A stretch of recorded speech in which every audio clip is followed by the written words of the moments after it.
Esta historia ocurrió cuando era muy joven. Tenía apenas 10 años. Hacía 2 años que vivíamos en nuestra nueva casa, y las noches eran diferentes desde hacía un tiempo.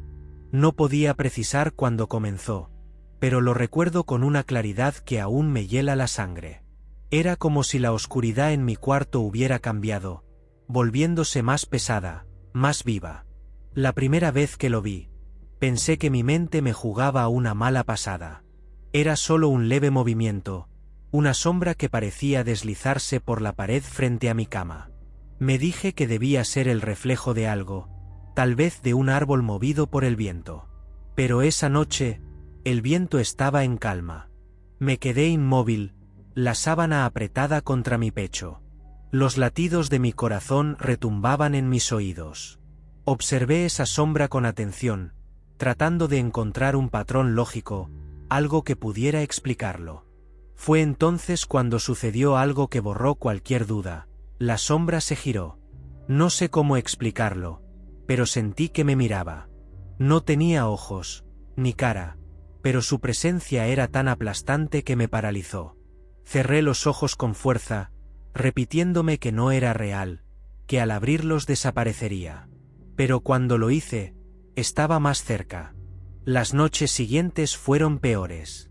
Me acostaba rezando para que no apareciera, pero siempre lo hacía. Al principio, se quedaba quieta en las esquinas, como si evaluara el espacio, como si estudiara mis movimientos. Luego, comenzó a avanzar. Cada noche un poco más. Recuerdo una en particular, cuando me atreví a encender la lámpara de mi mesita de noche. La luz llenó el cuarto, y por un momento me sentí seguro. Pero entonces lo vi, de pie en el umbral de la puerta, inmune a la luz, como si estuviera hecho de algo más profundo que la simple oscuridad. No se movía como algo humano. Sus movimientos eran torpes, erráticos, como si estuviera probando cómo funcionar en mi mundo. Hubo una noche en que me armé de valor para hablarle, con la voz temblorosa de un niño que no sabía qué otra cosa hacer. «¿Qué quieres?», le pregunté en un susurro que apenas podía escucharme yo mismo.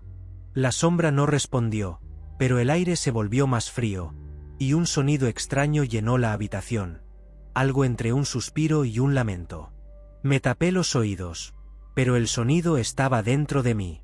Mis padres nunca me creyeron. Cuando les contaba lo que veía, me decían que tenía demasiada imaginación o que estaba soñando despierto. Intenté convencerme de lo mismo, pero cada noche que pasaba, la cosa parecía más real, más tangible. Una vez, desperté con arañazos en el brazo, finos y poco profundos, como si alguien hubiera pasado garras suaves sobre mi piel. Me dijeron que debía haberlo hecho yo mismo mientras dormía, pero yo sabía la verdad. La última noche fue la más aterradora. Estaba acostado, tratando de mantenerme despierto, porque sentía que si me dormía, algo terrible sucedería. Pero el cansancio me venció, y cuando abrí los ojos, estaba allí, al borde de mi cama. Esta vez, la sombra tenía forma. Era alta, encorvada, y aunque no tenía rostro, sentía que sonreía.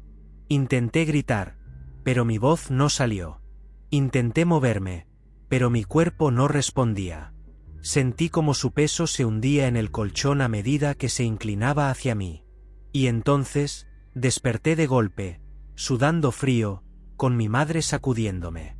Había escuchado mis gritos, pero no recordaba haberlos emitido. Cuando miré hacia la puerta, estaba cerrada como siempre.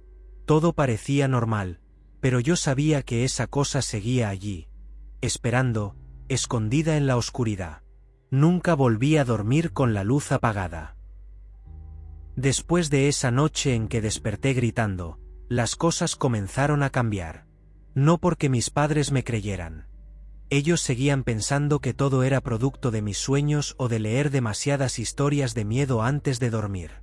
Pero algo en la casa ya no era igual. Era como si ese ente, esa sombra, no solo estuviera conmigo, sino que se moviera por otros rincones, dejándose sentir en lugares donde antes nunca lo había hecho. El primero en notar algo extraño fue mi abuelo. Vivía con nosotros desde que su salud empezó a fallar, y aunque lo queríamos mucho, su mente a veces parecía perdida en otro tiempo, en otros lugares. Solía sentarse en su sillón favorito, mirando al vacío y murmurando cosas que nadie entendía. Una tarde, mientras yo intentaba hacer la tarea en la mesa del comedor, lo escuché hablar más fuerte de lo habitual. Al principio pensé que estaba discutiendo con alguien, pero cuando me acerqué, lo vi mirando hacia un rincón oscuro de la sala, su mirada fija, como si realmente viera algo ahí. «No puedes llevártelo», dijo con una voz temblorosa pero firme, apuntando con un dedo hacia el vacío. «Aún no es tiempo». El escalofrío que recorrió mi espalda fue tan intenso que tuve que aferrarme al borde de la mesa para no caer. Traté de preguntar a quién le hablaba, pero mi abuelo solo murmuró algo más, palabras que no entendí, y luego se quedó callado. Esa noche, no pude dejar de pensar en lo que había visto. ¿Acaso mi abuelo también lo había notado? ¿Era posible que esa sombra estuviera hablando con él, como si lo reconociera? Los días siguientes fueron un torbellino de pequeños eventos que mis padres ignoraban, pero que para mí eran señales claras de que no estaba solo. Nuestro perro, un pastor alemán llamado Max, comenzó a comportarse de manera extraña.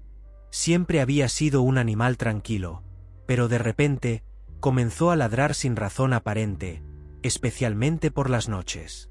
Se quedaba frente a la puerta de mi cuarto, con las orejas erguidas, mostrando los dientes y gruñendo a algo que yo no podía ver. Más de una vez lo encontré rascando desesperadamente el suelo, como si intentara advertirme de algo que estaba justo ahí, al otro lado. Una noche, Max empezó a ladrar tan fuerte que mis padres salieron corriendo de su habitación, quejándose de que el perro había perdido el juicio.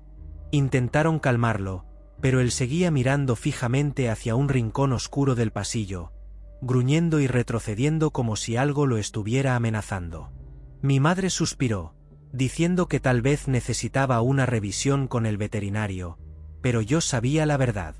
Max estaba viendo lo que yo veía, y eso me hacía sentir menos solo, aunque también más aterrorizado. Lo más inquietante de todo era que mis padres parecían completamente ajenos a lo que ocurría. Una vez, mientras cenábamos, vi cómo la sombra pasaba detrás de mi padre, deslizándose por la pared como si no tuviera peso. Mi respiración se detuvo, esperando alguna reacción, pero mis padres no se inmutaron. Seguían hablando como si nada, riendo de algo trivial, mientras yo me quedaba helado, con el tenedor temblando en mi mano. Intenté decir algo, advertirles, pero las palabras se atoraron en mi garganta. ¿Cómo explicarles lo que estaba viendo sin que pensaran que me estaba volviendo loco? La presencia del ente era cada vez más constante, más intensa. Algunas noches lo veía de pie en la esquina de mi cuarto, inmóvil, como si estuviera esperando. Otras veces, despertaba con la sensación de que alguien estaba sentado al borde de mi cama, y aunque no había nadie visible, el colchón estaba hundido, como si realmente hubiera peso ahí. Todo esto me hacía sentir como si mi habitación ya no fuera mía, como si ese ente estuviera reclamando el espacio poco a poco. Y lo peor de todo era mi abuelo. Desde aquel día en que lo vi hablar con el rincón oscuro de la sala, comenzó a deteriorarse más rápido. Sus murmuraciones se volvieron más frecuentes, y a veces me encontraba con él en el pasillo, susurrando cosas como, «No lo escuches, no le respondas». Pero lo decía con un tono que me hacía pensar que no hablaba solo conmigo, sino con alguien más que también estaba ahí. Alguien que yo no podía ver, pero que él claramente conocía. Mi mente estaba atrapada en una espiral de miedo.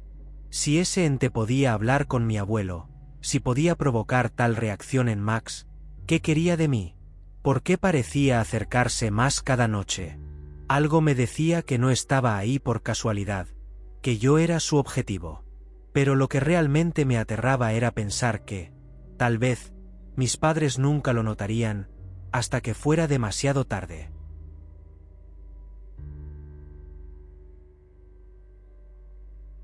La mañana en que mi madre descubrió el camino de azúcar en la mesa, comenzó como cualquier otra. Me desperté temprano, con el corazón aún latiendo rápido por las pesadillas que ya eran mi compañía constante. Bajé las escaleras con la esperanza de encontrar algo de normalidad en la rutina del desayuno, pero en cuanto entré en la cocina, su mirada furiosa me atrapó. Estaba de pie junto a la mesa, los brazos cruzados, apuntando con el dedo hacia el extraño patrón que alguien había hecho con el azúcar. Un sendero perfecto, serpenteante, como si algo hubiera arrastrado su mano por el dulce polvo para formar un dibujo.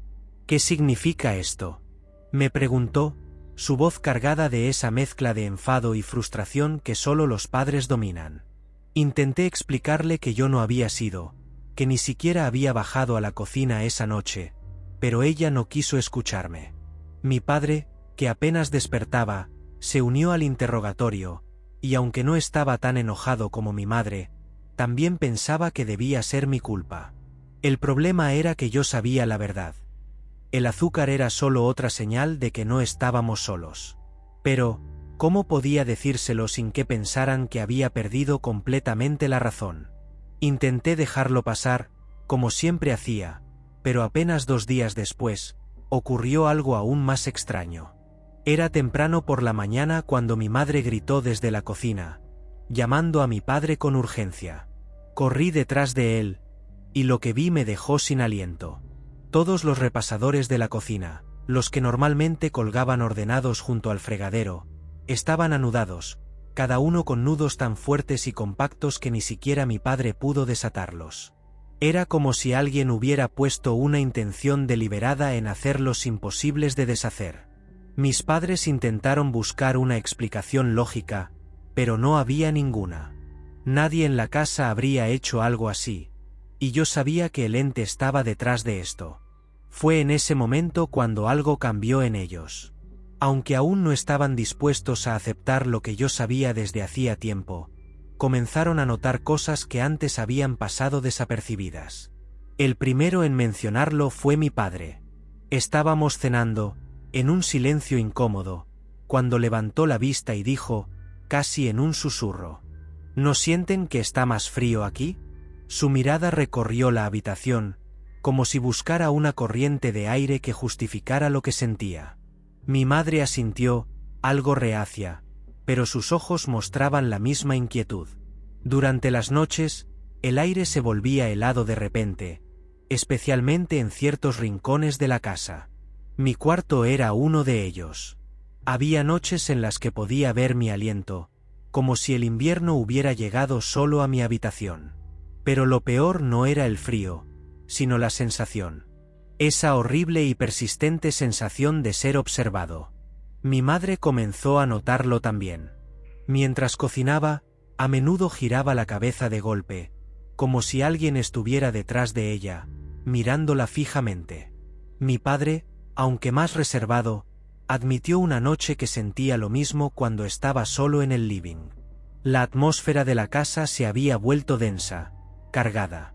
Incluso Max, nuestro perro, parecía más nervioso que nunca, negándose a entrar en ciertas habitaciones o gruñendo sin razón aparente.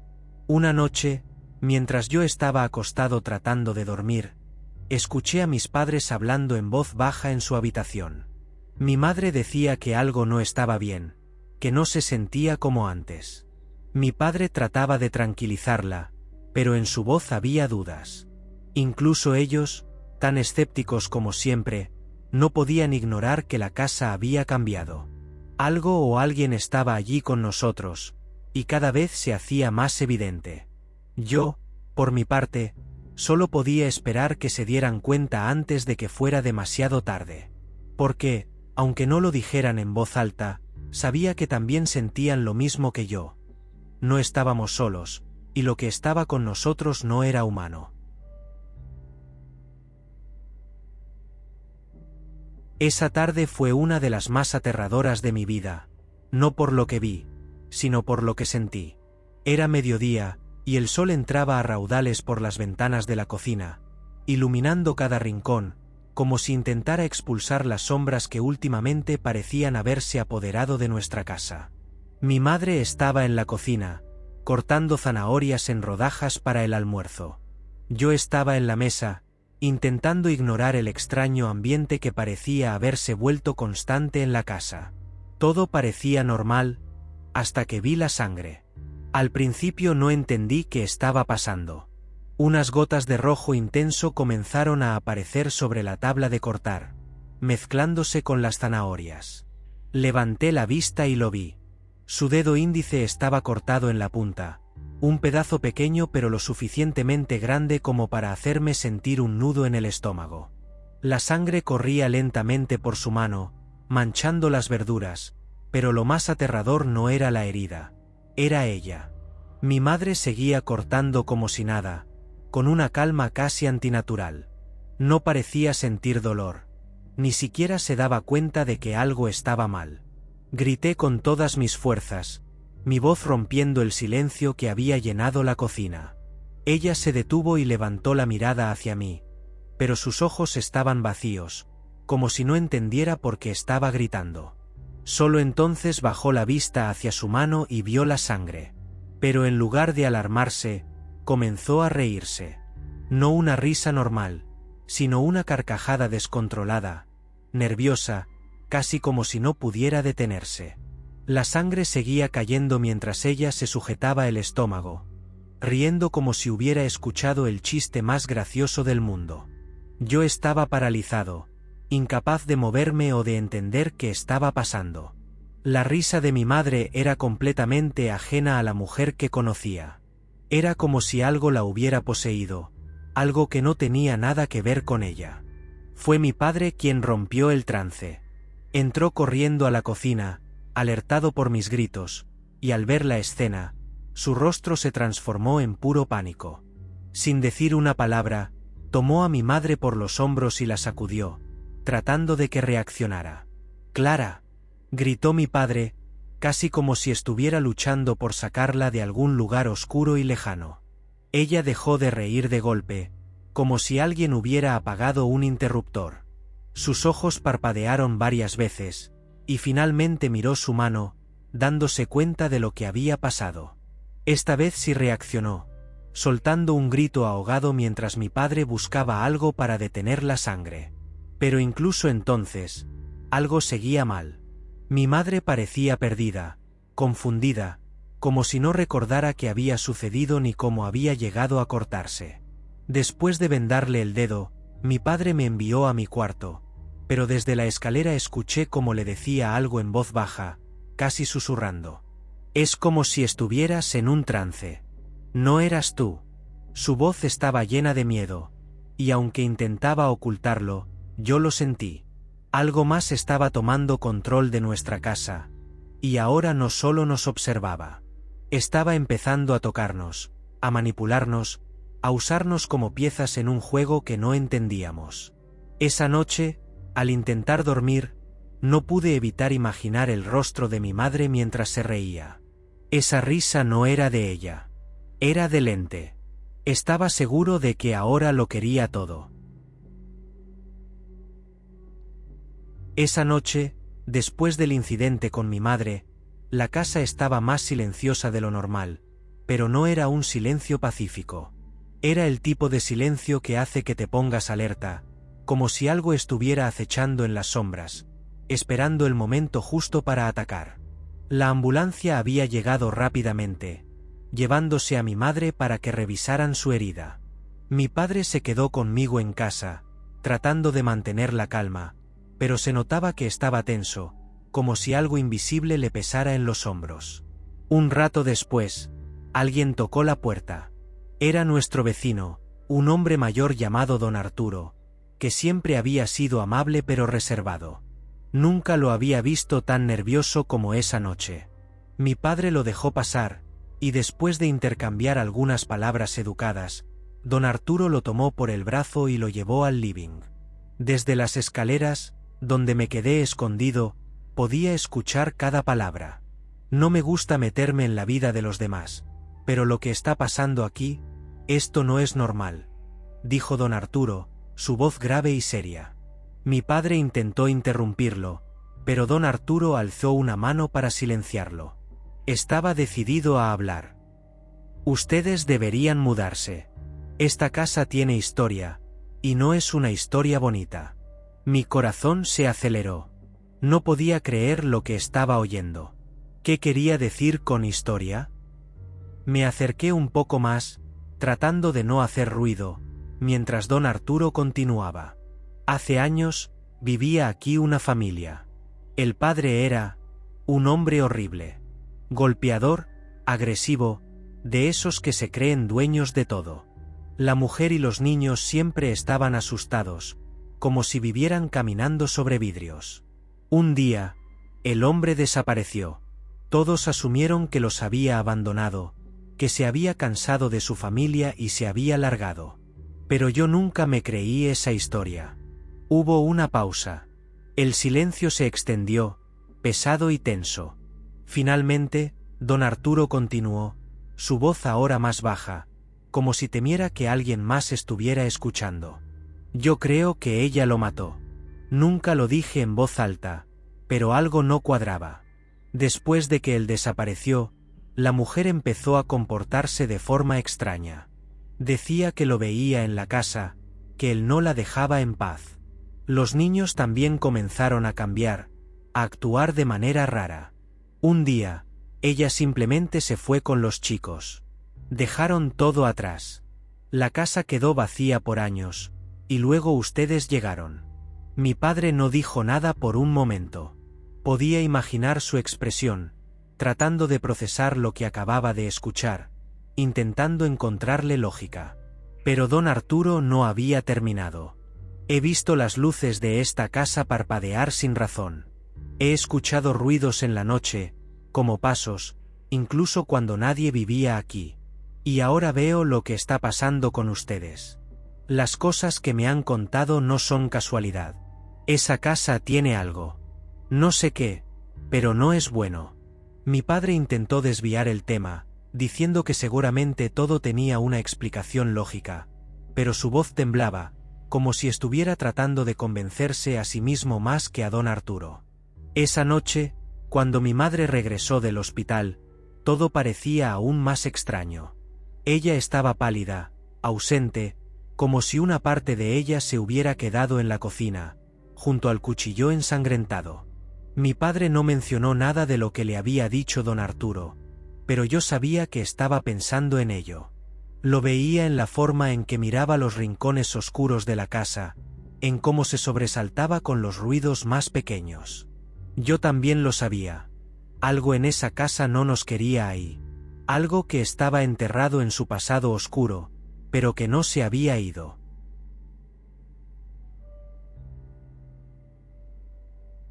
La semana de calma fue un respiro engañoso. Por unos días, las cosas parecían haber vuelto a la normalidad. Mi madre comenzó a sonreír un poco más, aunque seguía algo distante, y mi padre hacía lo posible por actuar como si todo estuviera bajo control. Hasta Max, nuestro perro, parecía menos ansioso, aunque todavía evitaba ciertos rincones de la casa. Por un momento, llegué a pensar que todo había terminado, que el ente o lo que fuera había decidido dejarnos en paz. Pero estaba equivocado. Fue una mañana de domingo cuando todo cambió otra vez. Bajé a desayunar y encontré a mis padres ya en la cocina. Mi madre estaba en silencio, con los ojos fijos en la mesa, mientras mi padre, de pie a su lado, parecía enojado y confundido al mismo tiempo. Miré hacia la mesa y lo vi.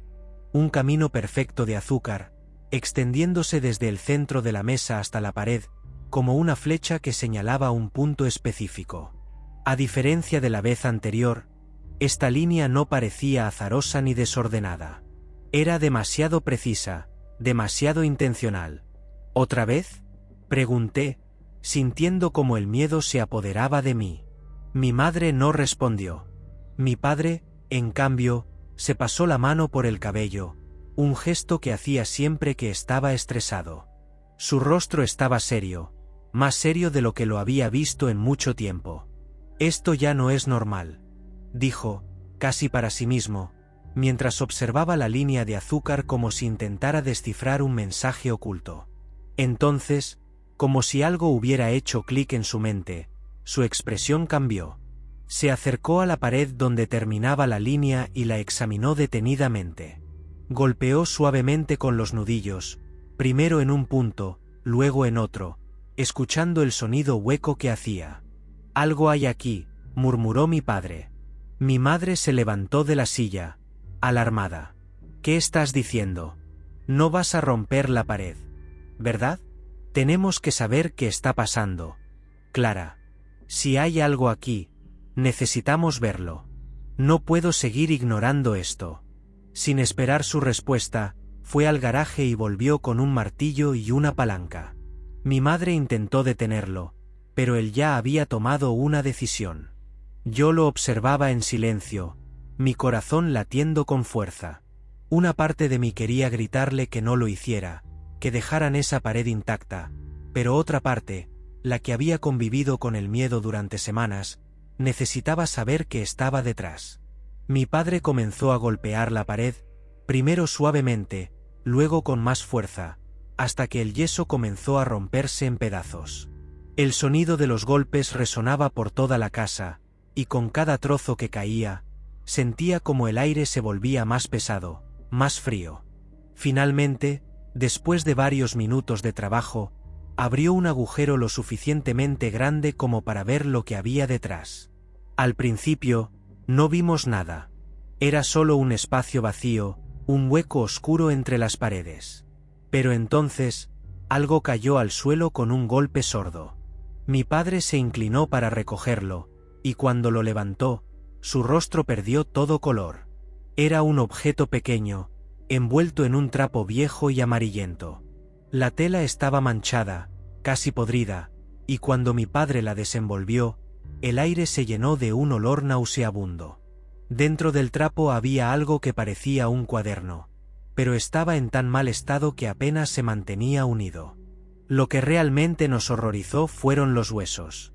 Pequeños, frágiles, claramente humanos. Parecían pertenecer a una mano. Mi madre soltó un grito ahogado, llevándose las manos a la boca. Mi padre dejó caer el paquete al suelo, como si quemara. Yo retrocedí instintivamente, el estómago revuelto por la mezcla de miedo y asco. ¿Qué es esto?, murmuró mi madre, temblando. Mi padre no respondió. Estaba de pie, mirando el agujero en la pared, como si esperara que algo más saliera de ahí. El silencio que siguió fue abrumador, roto solo por el sonido de Max, que comenzó a ladrar frenéticamente desde la sala, como si estuviera viendo algo que nosotros no podíamos ver. No sabíamos qué significaba ese hallazgo, pero una cosa era clara: la casa nos estaba diciendo algo. Y lo peor era que, por primera vez, sentí que no estábamos solos mientras lo descubríamos. Después de aquel descubrimiento en la pared, mi padre finalmente aceptó que necesitábamos ayuda, pero no la clase de ayuda que uno encuentra en los libros o en la lógica. Fue don Arturo quien le sugirió contactar a una medium. Aunque mi padre era un hombre práctico y escéptico, lo que habíamos vivido lo había llevado al límite. Así que, con más resignación que esperanza, llamó a una mujer que, según nuestro vecino, tenía experiencia en cosas que no se pueden explicar fácilmente. Su nombre era Carmen, una mujer mayor de rostro sereno pero de mirada penetrante, como si pudiera ver más allá de lo que mostraban las cosas. Carmen llegó una tarde lluviosa, envuelta en un abrigo largo y con un maletín pequeño que parecía contener herramientas de un oficio que no comprendíamos. Desde el momento en que cruzó el umbral de nuestra casa, su expresión cambió. Frunció el ceño ligeramente, respiró hondo, y nos miró como si ya supiera exactamente por qué estábamos ahí. «Hay algo muy viejo aquí», dijo con voz calmada. «Algo que no quiere irse». Nos pidió que la dejáramos recorrer la casa en silencio. Mientras caminaba de habitación en habitación, sostenía un péndulo que oscilaba erráticamente, como si algo invisible lo guiara. Se detuvo frente a la pared donde habíamos encontrado el cuaderno y los huesos pequeños, y allí cerró los ojos por unos segundos. Cuando los abrió, parecía más cansada, como si el peso de la casa se hubiera trasladado a ella. «Esta casa guarda un secreto oscuro. El alma que permanece aquí no está en paz, y no lo estará hasta que todo salga a la luz. Nos pidió que nos sentáramos en el living mientras ella realizaba lo que llamó una conexión. Mi madre estaba visiblemente nerviosa, y yo no podía apartar la vista de Carmen mientras sacaba velas negras, incienso y un pequeño cuenco de cristal que llenó con agua. Encendió las velas y comenzó a murmurar palabras en un idioma que no entendía, pero que resonaban profundamente en el aire, como si la casa misma estuviera escuchando. De repente, Carmen se quedó inmóvil, con los ojos cerrados y las manos temblando ligeramente. Entonces habló, pero su voz era diferente, más grave, como si alguien más estuviera utilizando sus cuerdas vocales. Él nunca me dejó en paz, ni vivo, ni muerto. La voz era femenina, llena de dolor y rabia. Carmen, o quien fuera que estuviera hablando a través de ella, comenzó a relatar lo que había sucedido en esa casa. El padre de la familia, un hombre violento y cruel, había llegado borracho una noche, más furioso que nunca. En un ataque de desesperación, la esposa lo apuñaló, directamente en el corazón. Fue un acto de defensa, de supervivencia, pero las consecuencias fueron terribles. Los hijos, aterrorizados pero leales a su madre, ayudaron a esconder el cuerpo. Lo enterraron en el sótano, bajo las tablas del suelo, y cubrieron todo como si nada hubiera pasado. Pero aunque el hombre estaba muerto, su presencia no se fue. Su odio, su rencor, su crueldad, quedaron impregnados en la casa, como un veneno que se filtró en cada rincón. Desde entonces, su espíritu había permanecido allí, perturbando a su familia incluso después de la muerte. Él todavía los odia. Odia a todos. Y odia a quien se atreva a ocupar su espacio, dijo Carmen, con la voz entrecortada, antes de abrir los ojos de golpe. Su rostro estaba pálido, y el sudor perlaba su frente. Mi padre, ahora completamente convencido de que algo sobrenatural estaba sucediendo, le preguntó qué podíamos hacer. Carmen suspiró y explicó que debíamos liberar al alma atrapada, pero que no sería fácil. El espíritu estaba cargado de odio, y ese odio lo mantenía anclado al lugar. Esa noche, Carmen llevó a cabo un exorcismo. Colocó velas y símbolos protectores en cada esquina de la casa, y recitó oraciones mientras quemaba hierbas que llenaron el aire de un aroma acre. Mientras lo hacía, las luces parpadearon violentamente, y el aire se volvió helado, más frío que nunca. Max comenzó a ladrar desesperado, como si algo invisible estuviera resistiéndose a ser expulsado. En un momento, Carmen gritó con fuerza: «Vete de aquí, tu tiempo ha terminado». El aire pareció estallar en un golpe seco, como si algo hubiera salido corriendo. De repente, todo quedó en calma. El frío desapareció, las luces se estabilizaron, y Max dejó de ladrar. Carmen, agotada, nos aseguró que la casa estaba limpia ahora, que el espíritu había sido liberado. Nos mostró el punto exacto donde el cuerpo del hombre había sido enterrado, y mi padre llamó a las autoridades para que lo desenterraran y se encargaran de darle un entierro adecuado. Por unos días, todo volvió a la calma. La casa se sentía más ligera, como si se hubiera liberado de un peso que llevaba demasiado tiempo cargando. Pero en el fondo, algo seguía inquietándome. Cada vez que pasaba por el pasillo donde había estado el agujero en la pared, sentía un leve escalofrío, una sensación de que algo seguía observándome. Tal vez era solo mi imaginación. O tal vez, el odio que había habitado en esa casa había dejado una marca que nunca se borraría del todo.